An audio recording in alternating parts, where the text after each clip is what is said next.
Welcome everyone to today's oral session on computational and data management tools. Felix and I are your chairs for today, and we're very excited to introduce 7 speakers to you today. Thanks. So we have basically this oral session that's also preparation for tomorrow's software demonstration. So if you come to this and you see something you're interested in, you have the chance to see the full software demo also tomorrow. And that would be 1:45 tomorrow, and you can find it in the app, the exact location. So we're gonna run a tight schedule. We have 7 talks to go through in an hour, and we'll introduce the speakers very quickly, and if the speakers want to say something more about themselves, they're very welcome to.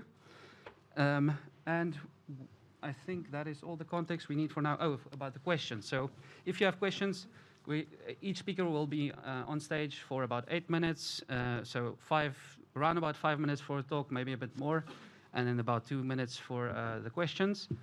You can ask questions via the app. So in the OHBM app, there is a way to ask questions, and we'll read those and ask them for you.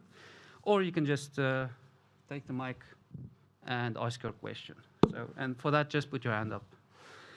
So we're going to start with the first one, and our first speaker, very welcome, is Rudolf Pinar. Are we still setting up a bit? It just lost signal. Okay. Okay, just one thing for the app, sorry. If you never use this, how to post questions or to vote them, it's on the left, the middle tile. You switch on, so you press, and then you have to search the session, and then it works. I don't know if it works. I think it's really good, but we're doing both. Speaking in person questions and there for 3 minutes, so but it's possible to write like which of the 7 speakers the questions for, like one semicolon, because yes, it's confusing. That makes really sense. So maybe a name or of the tool or anything, and that we can relate it to, and there will be there afterwards, so anybody can still go to the question and answer them later and discuss them. Thank you. Cool. So welcome to our first speaker, Rudolf Pinar, and he will be speaking about advances in the CRISP platform to support AI workflows in research and clinical contexts. All right. Hope everyone can hear me. I'm going to try very hard to do my spiel in 5 minutes. So a little bit about me. I work at Boston Children's, and I head up a small team that does this kind of computing infrastructure. Now, what we kind of focus on at Children's is developing new algorithms. Also, how do we solve the problem a little bit of data management and compute? Those of us who work with this kind of stuff, so we do a lot of development in terms of R&D, computational platforms, workflow development. And we try and work a lot with helping researchers or PIs in our group take their existing stuff and have everyone use it. That's a huge problem, right? People develop tons of software that oftentimes only they can use, or their postdoc, or something like this. And it just gets lost in the wash of time and usability. So researchers at HBM, for the most part, I'm going to go out on a limb here and say, they're not software developers, right? They're not Linux gurus, but oftentimes they don't even care about how do you manage data and compute. Their interest is in making some kind of algorithm or some kind of measurement or some kind of innovation and reporting on it. But you need to have at least some kind of data management ability to be successful or to innovate more rapidly. So, oftentimes what happens when in doubt, you get an RA, right? Oftentimes the RA knows even less about managing data than you do. Sometimes you write up your script in a Word file and give it to them to run, and they just copy it straight up, or they might change a value here and there. And this is how a lot of analysis actually works in the real world. So obviously this can be fixed. Now, Chris, our platform isn't designed to just fix this, but this is something that's applicable, I think, to this audience. So we had this insight that let's make the platform handle as much of this computation, as much of this complexity as makes sense, and have you as a researcher just focus on writing something and stringing them together, and also be very reproducible in your compute, right? So so our platform is called Chris, like I said. It's completely open source. It's fully containerized. Every single thing in the platform is a container. And we have these templates and cookie cutters that help you take your existing stuff and put it in a container. Once it's in a container, you don't have to even run it inside Chris. You can happily run your new containerized Chris application straight up on your command line as well. But of course, if you use it in the Chris system, you get to leverage a lot more abilities and power. You can run this stuff on premise. If you have a high-performance compute cluster, you can run it on that. We support E2 and we support Slurm as a backend scheduler. We also support Kubernetes, OpenShift, a bunch of stuff. The name Chris itself is the Chris Research Integration System, right? And this is a basic idea of it, right? What we focused on is recognizing that most compute in science works on these three levels. There's an input directory with data, some kind of app that processes it, and it just puts its output somewhere else. And this is what Chris manages for us, right? And what we can then do, we can abstract this and we can combine this model into arbitrary complex workflows, right? Over here, the double-edged square is a data set, and the single is a compute that works on that. So, a quick website, and just as a quick preview for the demo, this is kind of what the system looks like. Again, more detail tomorrow if you're interested. But here we handle our, free surfer, tractography, any kind of arbitrary kind of analysis that you yourself write that exists in the field, or anything really can be added to the system. And for argument's sake, here is a workflow, right? This is a free surfer workflow. Each of these circles is some kind of containerized compute. The top one was our input data, say from a hospital PACS. And then each of these did something to the data. For instance, this one converted, sorry, this screen resolution is very low. This one converted the DICOMs into an image.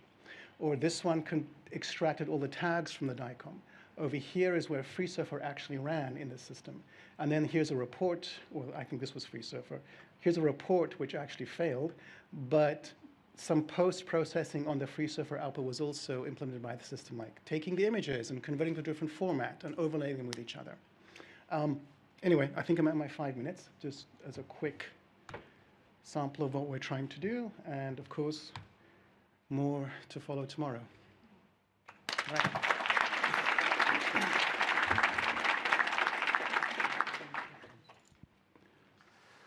So, are there any questions?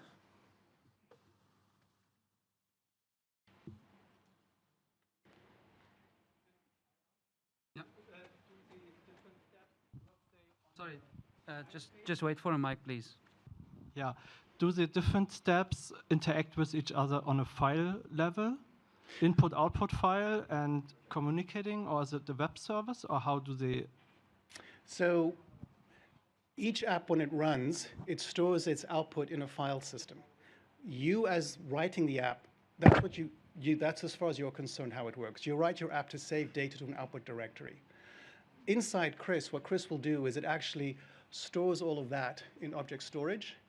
And when you connect another circle underneath your app, Chris takes the output of the first one and adds it to the input directory of the one underneath. But the application itself is totally unaware that it is using object storage. It is totally unaware where it's running. It just knows input directory, output directory. That's it.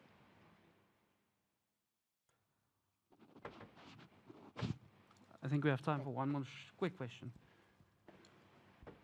Hi, thank you for the talk. Do you have any integration with the clinical data? So with the PACS, can the PACS send data automatically to Chris, have it processed, and send it back to the PACS, actually? Short answer, yes. Over here, you'll see there's a PACS query retrieve tab as well. In this case, you're driving it. In this case, you're searching the PACS, and it'll show you results, and you can pull them into Chris. But you can also automate it and have some of the process that the PACS automatically sends it to the object storage, and then Chris will trigger and start analyzing it. Thanks a lot. Let's give another round of applause.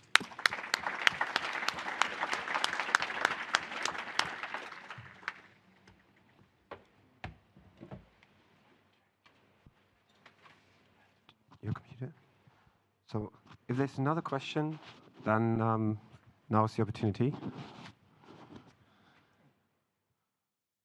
Oh, there is. Yeah.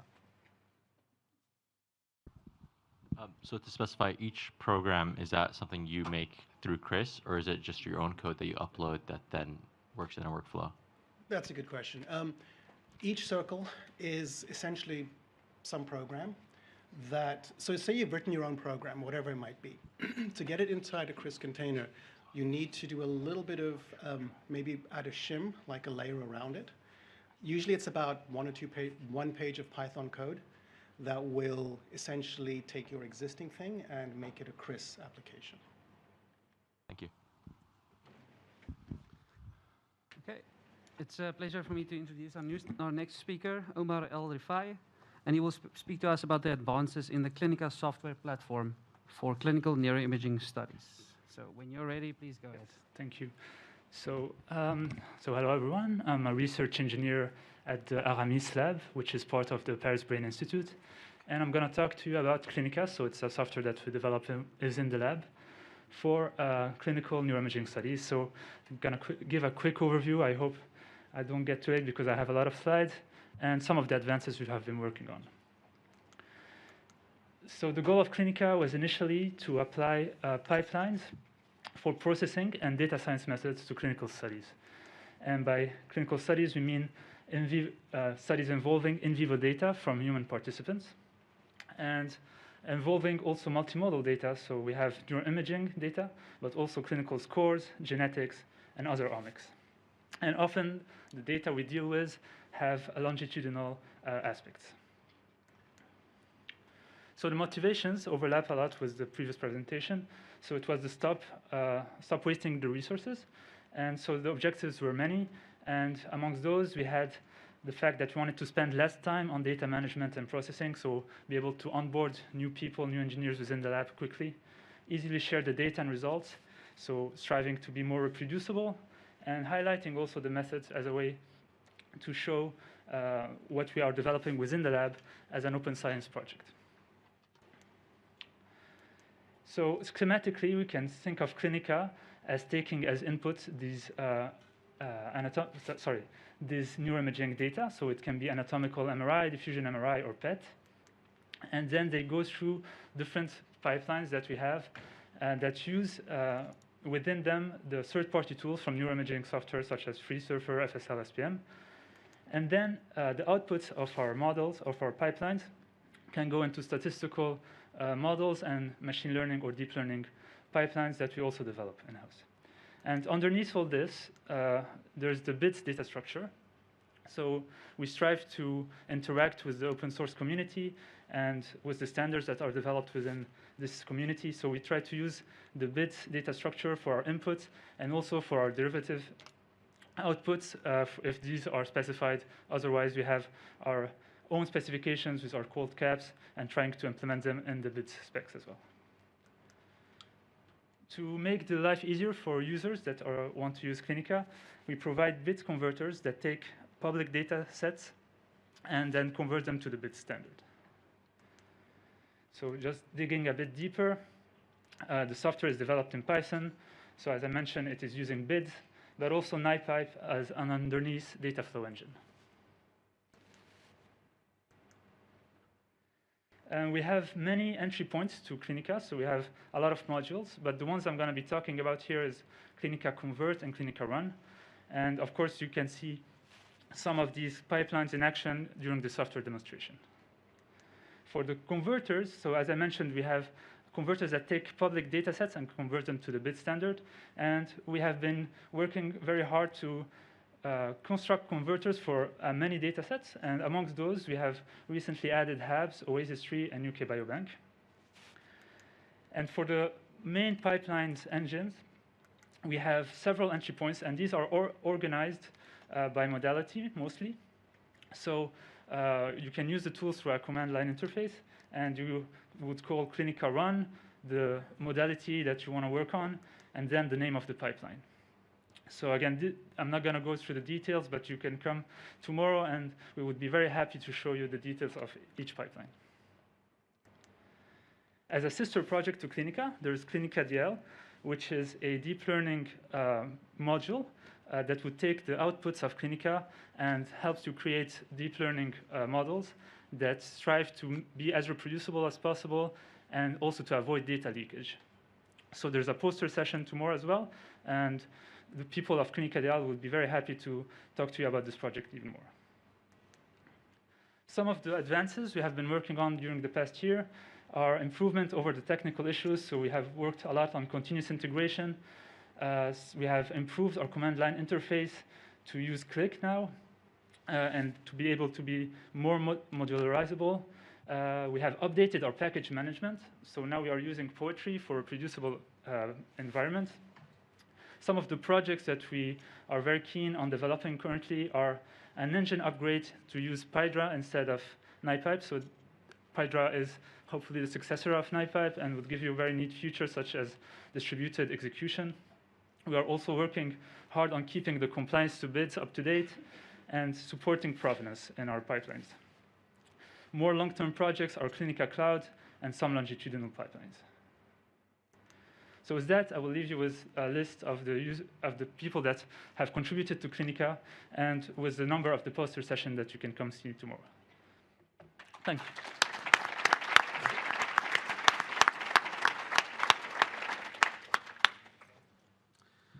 Other questions?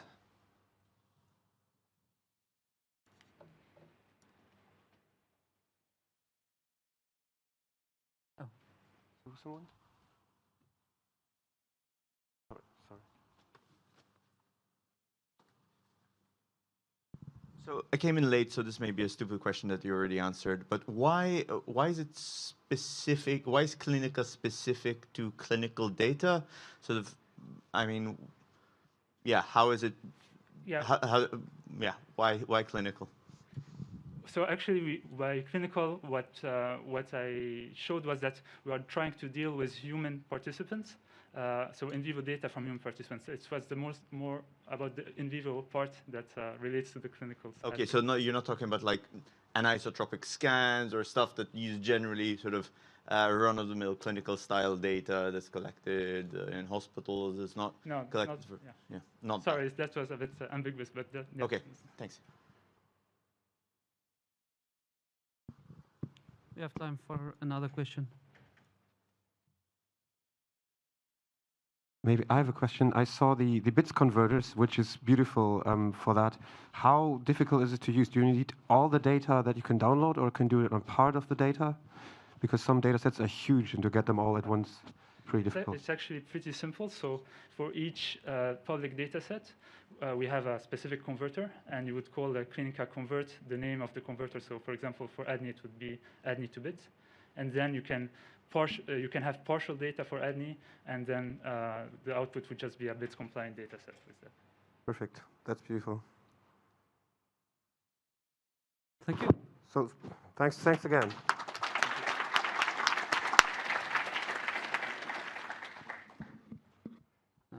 Yeah, Alexis, you're up.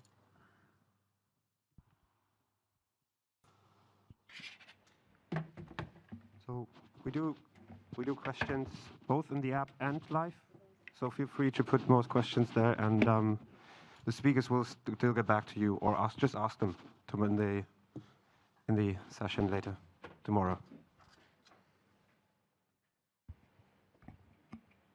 Okay, so it's my pleasure to introduce Alexis Tual from Neurospan, and he's going to talk to us about computing and exploring inter-subject alignments for large fMRI datasets. Hi, hello everyone. So apologies, it's a very long title, but no worries, this is the only slide. I'll switch directly to a demo. All right, so let's dig in. What I want to demonstrate here is a web-based tool that we use to explore a deep phenotyping dataset. So basically, we have 10 individuals that we highly sampled using fMRI acquisitions over the past few years. So let me just show you how it works.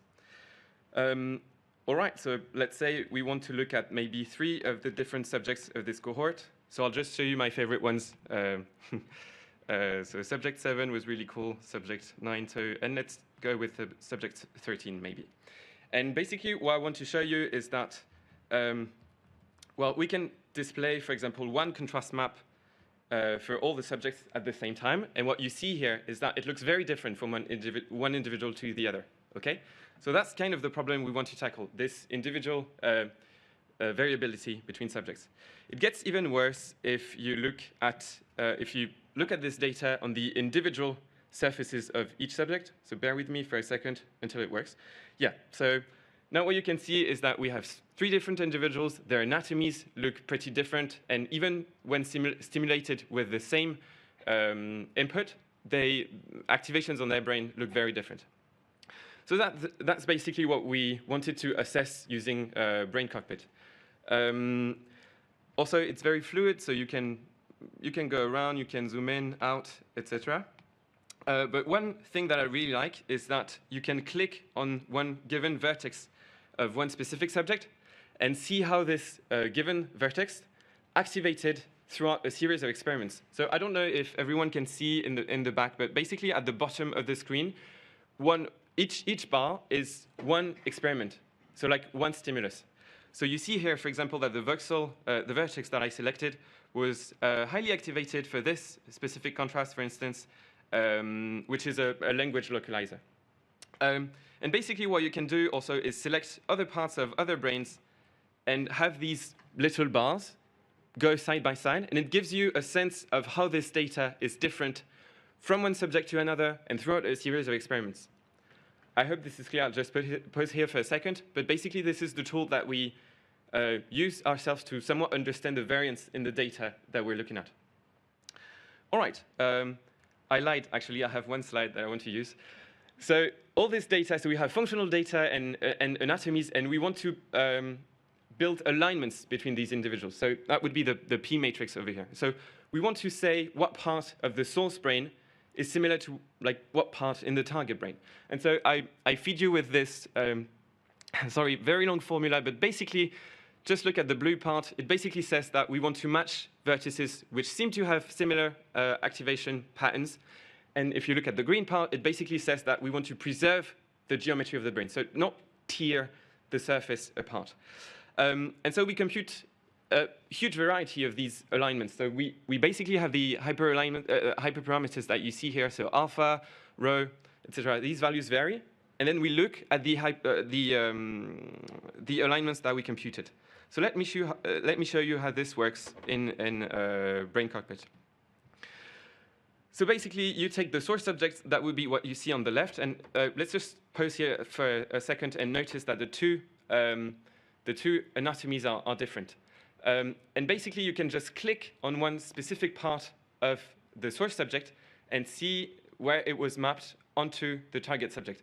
So here, you basically get a probability map on the target subject of what we think are parts of their brain in the target subject, which have similar function and somewhat make sense from an anatomical standpoint.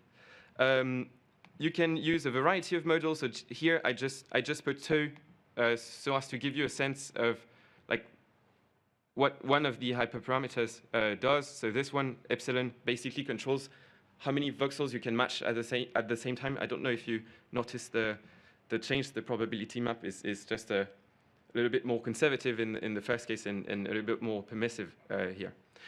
If you want to see more of this, please come and see us. I think you saw the poster number on top of my slides.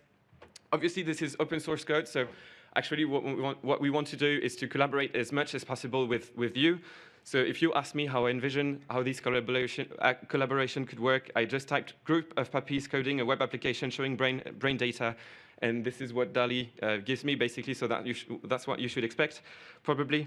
And basically, in the coming weeks and months, what I want to do is to integrate as many already existing tools as possible. So for now, it's a custom, homemade rendering engine, but I want to switch to maybe more stable solutions, such as NiveView.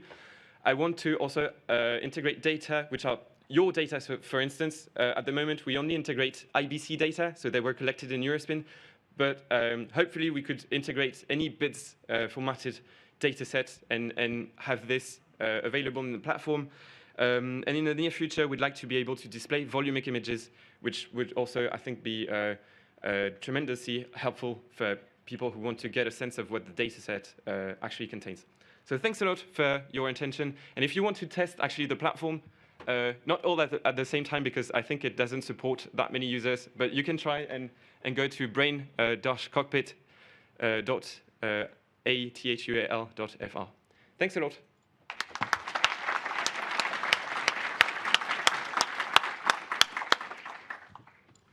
Are there any questions?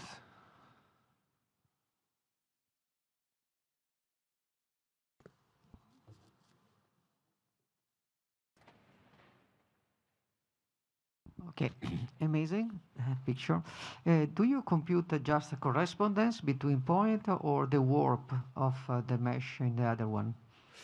Sorry, I didn't hear the question properly. Did you compute just the correspondence between points or even the warp of one mesh to the other? Yeah, so it's a whole wrap, actually.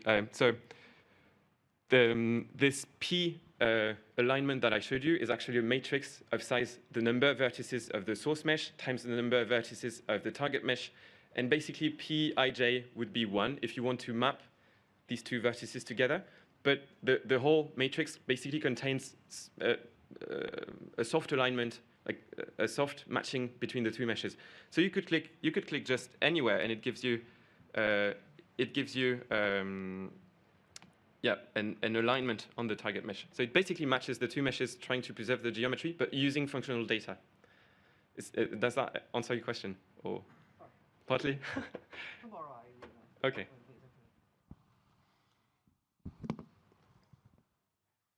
We have a quick question. Time for a quick question, if there is anything. Yeah, thanks.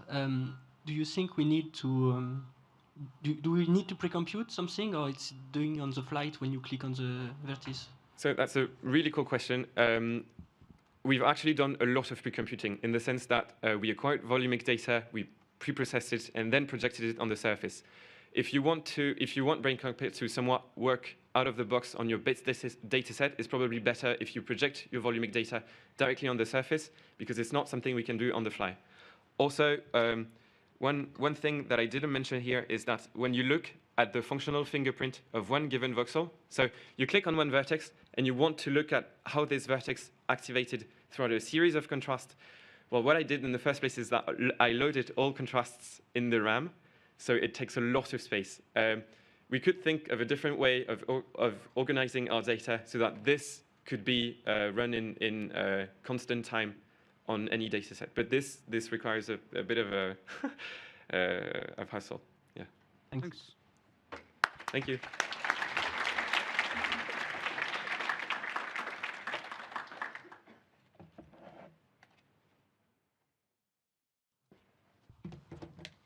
Now for something completely different. Was there a dongle?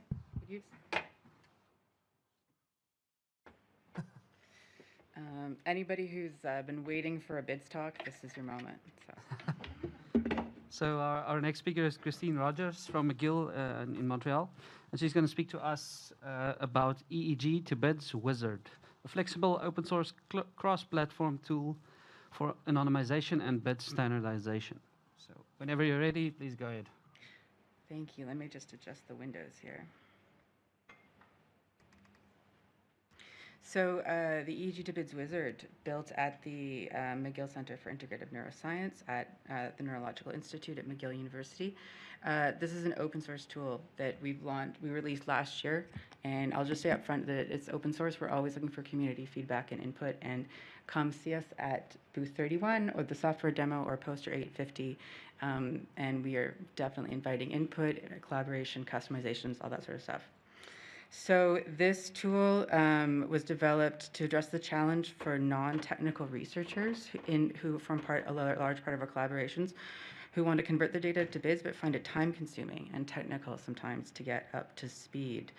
The ease of use and adoption is critical for the success of BIDS beyond an extremely technical core of its community. And we realized that users, just practically in the course of loading data into some of our databases, could use a GUI tool for automating the BIDS conversion and validation, as well as compression for upload steps. So we designed a desktop app to assist with this conversion, the entering of metadata, anonymization, and validation, as well as proactively flagging errors and any formatting issues as early as possible to give people immediate feedback and allow researchers to rectify those tiny typos at the source. It's been added to the official BIDS list of tools, and it's also on Nitric. And I'm going to switch now. I can actually do a run through with the app, but instead of actually showing you how it works, responsive, you can log into databases with interoperability, for example. I'm actually going to just instead run a video while I talk. So this is going to run a demo in the background as I continue giving you a bit more information because we're tight for time. So this is the EEG2BIDS wizard in action.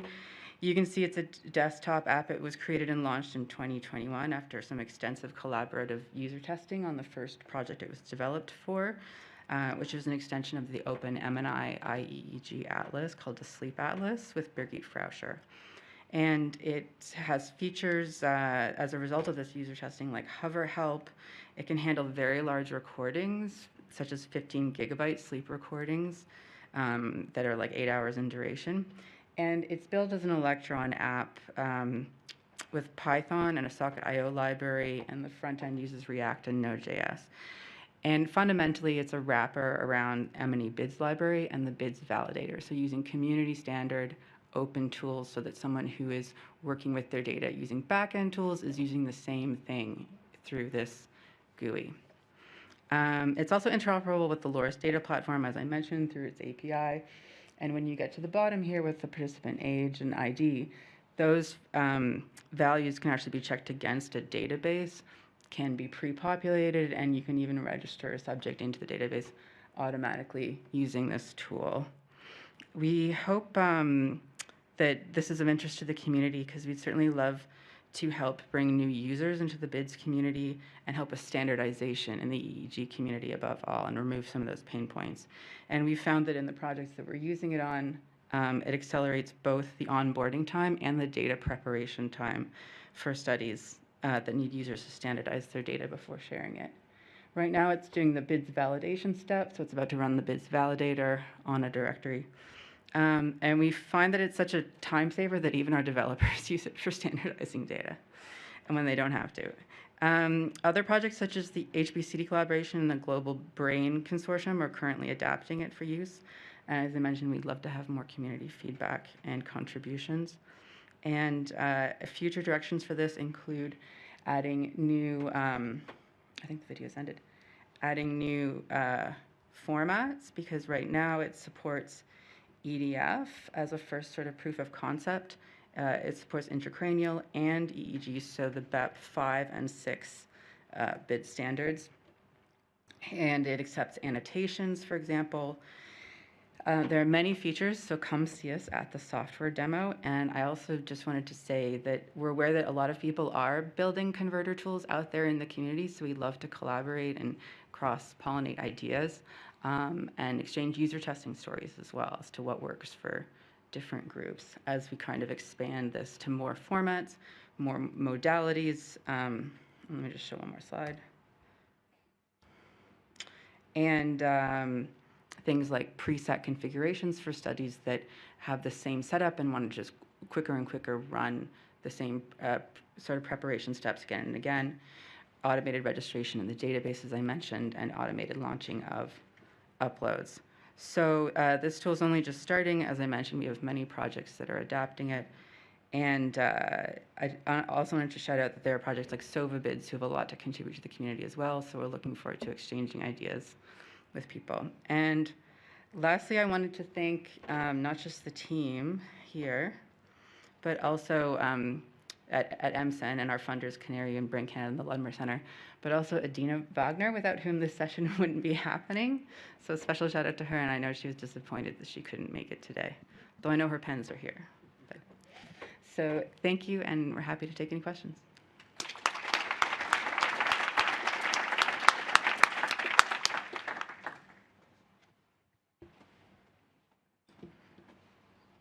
Thank you. Looks like a lovely, useful tool. I'm really interested in the user development that you did and wondering if there are any particular surprises or broad lessons that you learned in how or what you thought the users wanted versus what they actually wanted. That's always such a great question. The hover help, which is like sort of a first step in our sort of user support manuals, was one thing that we needed to add, and it's tricky because you want people to learn the bid spec. You have to balance the hand-holding, basically, I would say. So that's still a balance that we're trying to figure out, but that was definitely something we spent a lot of time on. The extent to which things like JSON were difficult for people who are really experienced epilepsy clinicians and deal with data, they're not new to data per se, but the extent to which, getting a JSON into a consistent format was tricky for them, was something that we were basically spending a lot of time trying to facilitate through this tool. And can you give us an idea of how much user testing you did? Weeks. Many iterations and rounds, yeah. Optimizing a lot of the features, yeah. There's other projects out there who can also speak to additional user feedback that they've done. And You have one more question? Go ahead. Oh, sorry. I don't see anyone, so with that, thank you very much, Christine.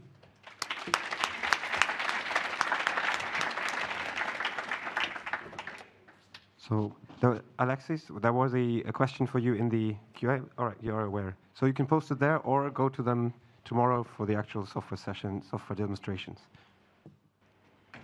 Our next speaker is Victor Ferrat, and he's going to speak to us about microstates, a Python library to study EEG microstates. Thank you. So I will present you microstates. That is a Python library to study EEG macrostates, but I think it's a good idea to introduce you what is EEG macrostates. So basically, when we look at the EEG recording, we are used to look at the time series with different electrodes, but we lose also the spatial information where the electrodes are located. And we can look at the EEG recording by looking at the topography. So at each moment in time, you can represent your EEG as a topomap. And in the 70s, Dr. Lehman studied this succession of topographies and developed a macrostate approach on EEG. And it was later formalized by the Pasquale Marchi, who looked at the topographies. And what you want to do is basically do a k-means on those topographies and to find which topographies best represent your EEG recording. So it's a modified version of the k-means where you ignore the polarity of your scalp potentials and you use a spatial correlation as a distance. And so the first step in this method is to find a number of maps that will represent your recording. And the second step is to feed back those maps to your recording and transform it into a succession of states. So at each moment in time, you will look at which topography has a more spatial similarity, and then you assign this time point at this label. And then you end up with a segmentation. And from this segmentation, you can extract different metrics. So for example, the explained variance of one topography. You can also extract the mean duration of when your recording is in one state, or also the time coverage, so the percentage of time you are in one of these states. And this has been used in a clinical population compared to LC subject, and we found a lot of differences in different clinical population, but also in task-related recordings. So what microstate is doing is like taking example on the scikit-learn API and also MNE. So basically what you want to do is to create this k-means object by importing it and choosing a number of states you want to decompose your recording. And then you can simply fit it with your data. So it's based on MNE, so you can use epoch object or row object directly and use standard parameters such as rejecting bad segment of your data. You also have parallelized jobs, so to faster the process. And then you can plot the main topographies. Next, we implemented some accommodation tools, so you can reorder the topographies, you can also give them some names, and once you have done that, you can feedback these topographies on your recording using the predict method. Here again, you can use raw or epoch objects, and then you will have the segmentation. And from this segmentation, you can extract the parameter I described just before that will output it like in dictionary that you can next load in Panda data frames and do your statistic on it if you want. And if you are interested, there is a lot of documentation. The full API is on the website, and you have some tutorials. And just if you want to try, you just pip install microstates, and all contributions are welcome. You can just open an issue on GitHub, or if you need more features. And I would like to thank Mathieu Cheltien that developed a lot the library, and thanks you all for your attention.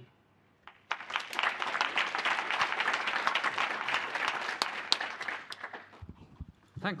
We have time for a few questions. Looks really cool. There's one at the back.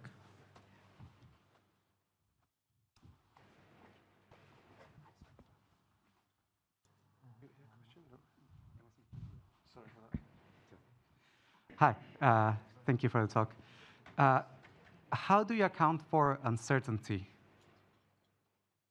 What do you mean by uncertainty?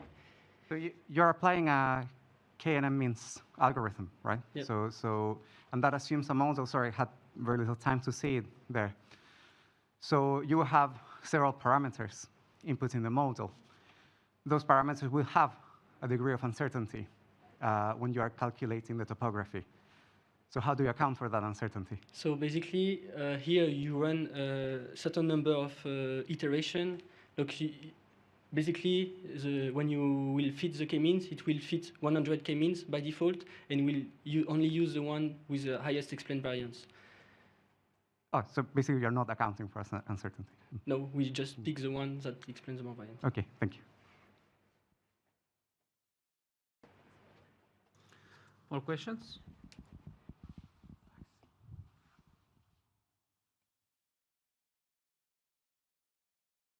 No, you say anything on the app, Felix?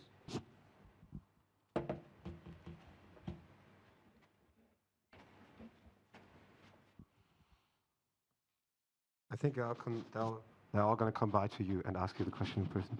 Thanks a lot.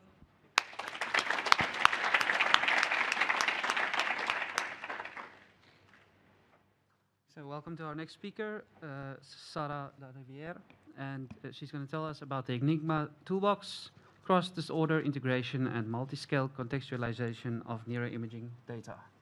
Okay, thank you very much first to the organizers for the invitation to speak and the replacement chairs. So in case you're not familiar with the Enigma or the Enigma Consortium, it's a worldwide effort that brings together thousands of researchers that are diversified into over 50 working groups, with the vast majority of them acquiring and sharing raw neuroimaging data on specific psychiatric or neurological conditions.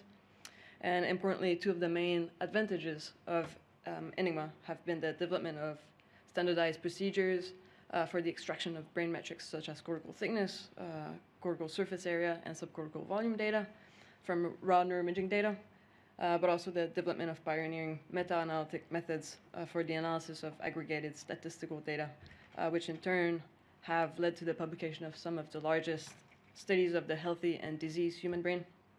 And as shown here with cortical gray matter thickness abnormality mapped across 9 different disorders.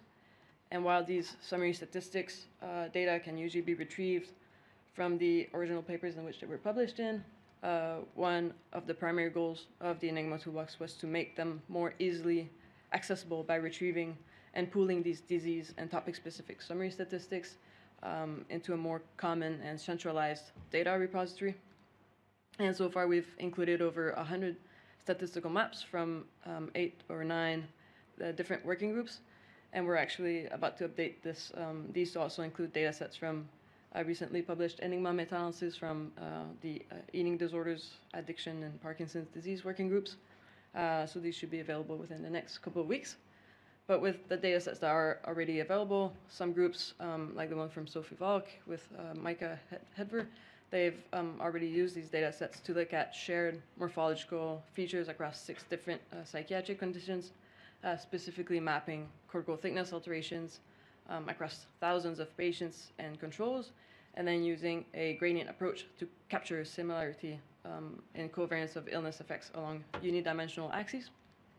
And these gradients could then be further stratified across multiple scales of brain organization to better understand what these transdiagnostic covariation patterns actually reflect. And so another cool feature of the toolbox is that you don't have to use Enigma data, but you can actually import any neuroimaging data that you have and use our functions, whether it's parcellated or in surface space. And similarly, you can also export your data after analysis to a range of different file formats, so it ensures cross-software compatibility. And we also provide this neat little functions to move from a parcellation space to a vertex-wise surface-based space and back. And so once you have loaded in your data, we also provide functions to visualize it in surface space. And we try to make this as simple as possible.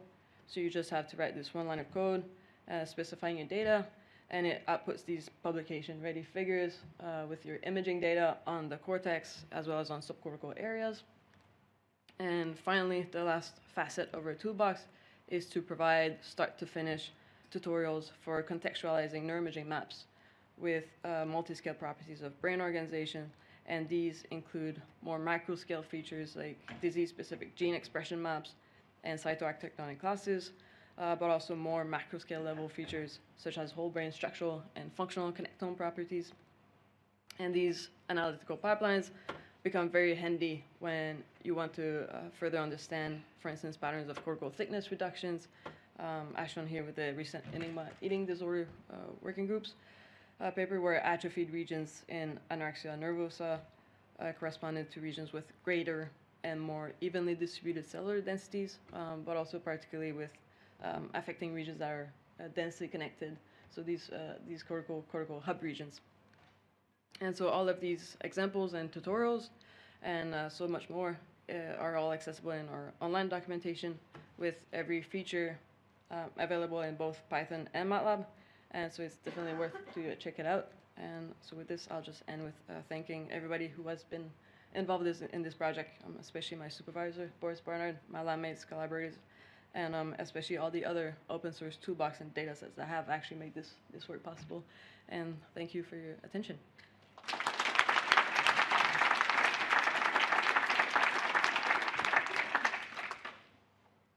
Really nice work. Any questions? If not, I can start with one. It's all. I think it's very cool work. But it's only on surfaces, right? Mm-hmm, yeah. Is there any plans to integrate some kind of projection on the volume space that you can use it on other kind of data? Not so much at the moment, but as Enigma moves towards more voxel-based and a vertex-wise space, perhaps it's going to be more useful then. But yeah.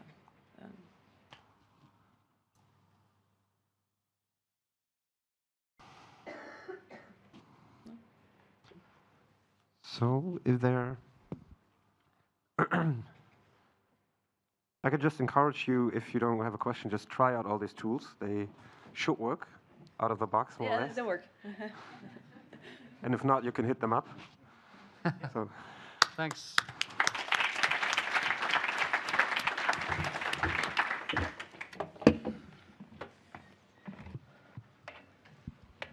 So I would like to introduce our last speaker for today's session, and this is Francois Réau, and he will speak to us about either TRX or TRAX. He can tell us how to pronounce it. A community-oriented tractography file format. Okay, so this is the wrong screen.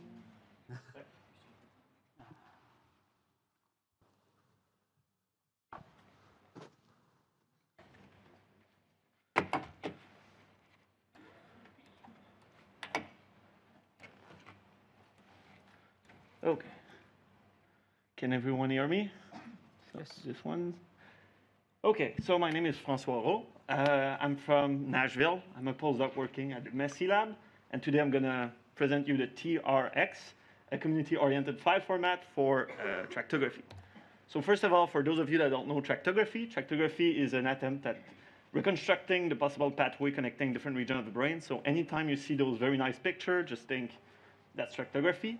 To do that, we reconstruct millions of lines connecting those regions. We call that streamline. And when we reconstruct the whole brain at that scale, we call that a tractogram. These are typically gigantic files, so like gigabytes, because we have to store explicitly millions of points. And there is various ways of storing those streamlines. So you have to write each 3D coordinate of each point of each streamline in the right space, so it matches with the volumes. And that's why there is a variety of file format that came forward. For example, TCK with MR-Trix, TRK with TrackViz, VTK for MITK diffusion, for example. And without going into detail for the pros and cons of each, there are typically two kinds of categories. So they are the specialist file format tailored to solve technical challenge, for example, Traco for rendering. And they are the generalist file format designed to solve a wide range of scenarios for most researchers.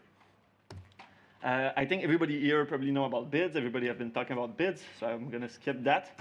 But it's important to know that in BIDS, there is no connectivity specification right now. That's why there is a BIDS connectivity effort right now.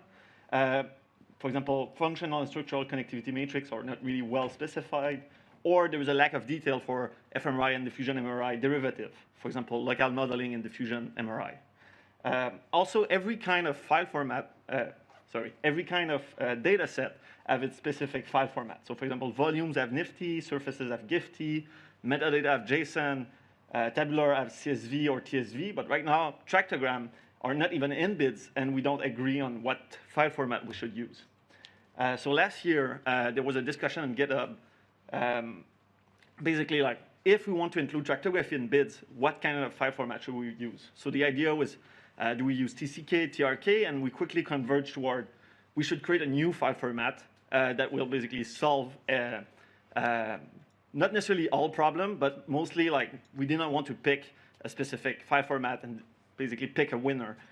So we wanted to create something new that we would all agree on. So big developer in the field, people from variety of software, they came together, and we're trying to recruit more just to design a new file format that would harmonize existing feature into a single one that would facilitate long-term data sharing and also avoid duplicated effort. So when you create a new toolbox, you don't want to support 6 file format up front. You may want just to solve one kind of problem. So you just want to load and save one file format that's a lot faster. In turn, this would increase compatibility issue. Decrease compatibility issue, sorry. And hopefully we can design a file format that will improve computational and data storage efficiency. So at the same time that we would concentrate all of our effort on one file format, maybe we can make it a bit better than before. I won't go into detail on the technical specification. That's kind of boring for the crowd here probably, but if you have specific question, you're welcome to come tomorrow at the demo session. I can showcase the file format and show the benchmarking. But the idea is that everybody agreed that it should be simple in general and be self-explanatory and user-readable, extensible for the future. We all agree on that. So you saw the list here at the bottom. There's a lot more now. But the idea is that we would all agree on this new file format. So we have also a timeline. So last year we had a lot of discussion about the proposal. We now have a proof of concept Python library as a baseline. We also have a JavaScript and C++ implementation, a lot of testing and benchmarking scripts. Right now, we're working on unit test and integration test with shareable data set to make sure that every implementation loads the exact same data the exact same way.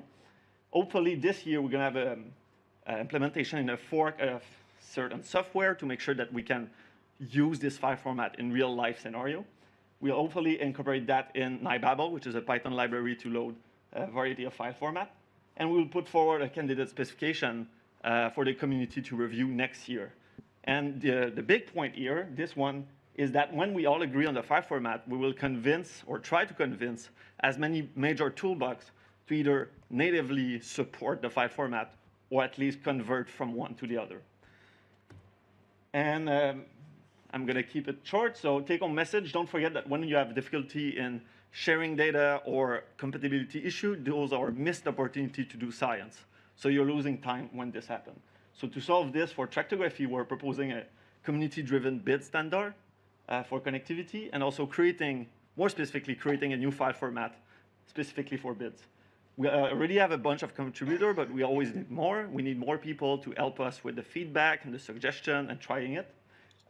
If you have any technical skill in terms of coding, we need people for the code review in C++, in Python. If you want to help with an implementation in your favorite language, that would be welcome. Or if you have a toolbox and you want to support the TRX file format, that would be welcome too. So if you're interested in the idea or just the process of agreeing as a community, that was a big experience for me. You can talk to me tomorrow at the session. You can scan that or go to this URL and go see the question on GitHub and do a pull request or raise an issue.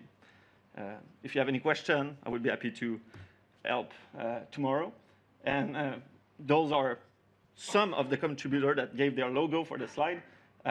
It's a community effort, so it would be impossible without people helping everywhere. And that's it.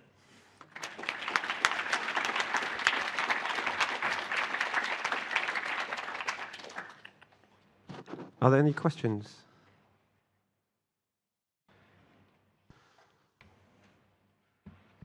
Hey, hi. Thanks a lot for the very nice presentations. I know nothing about tractography formatting files, so would you care to give us a couple of details of what the advantage of your file format would have with regard to others? Yeah, so the idea is really that a lot of people would agree on what should be in the file format, because right now, let's say there is 3 main contenders, and they chose different specific ways of writing their own file. So like, how do you choose the delimiter between each streamline, in which space do you write the streamline, the data type, and basically they all work. Like right now, the 3 or 4 of them are working. But the idea is that if we can take those creators together and say, let's put your older file format on the side, and for bids, we're going to pick that one, and they agree and we shake hand on it. That's really the best thing about it. If you use an older file format, it's perfectly fine. They are currently working. The idea is just that it would be a community effort to just pick one or choose a new one for the bid standard. So it's not really an advantage, but it's a bit faster. And that's a big thing for some contributors. They say like speed and RAM usage. This one will work as a memory mapping system. So if you want to load a 20 gigabyte file, it's a block of raw data, so that would be useful. But most people probably don't care about that. It's really the community effort that's really important as a first part. I think we had another question at the back. Do you still have a question? Okay. So maybe a quick, short question. If you have different formats, they won't agree on some things. So, and it's really difficult to get them together. On one side, to have the community use it, but on the other side, something breaks on the way normally. Yeah. And that's the question. So, how did you find some things? There are still really big things to solve for the people to know which of their file format is more difficult to use in the Node framework? One of the ideas in that file format would be to fuse the main advantage of TCK and TRK, because those are the main file format in the field. And right now, we have a conversion tool to go from, let's say, top 4 file format to this one, and we don't lose information when we go with those transitions. So it's going to be very easy to do that transition if people use at least that conversion tool. And we hope that every toolbox will have their own conversion tool if they don't want to support this file format natively. Perfect. We have not really time, if that's, you thought that out personally. Another round of applause.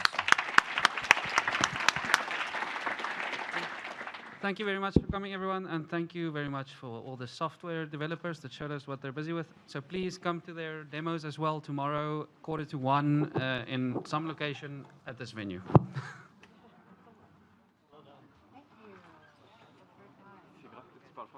Oui, oui. Mais français du Québec. Pas tout à fait même chose. The magic.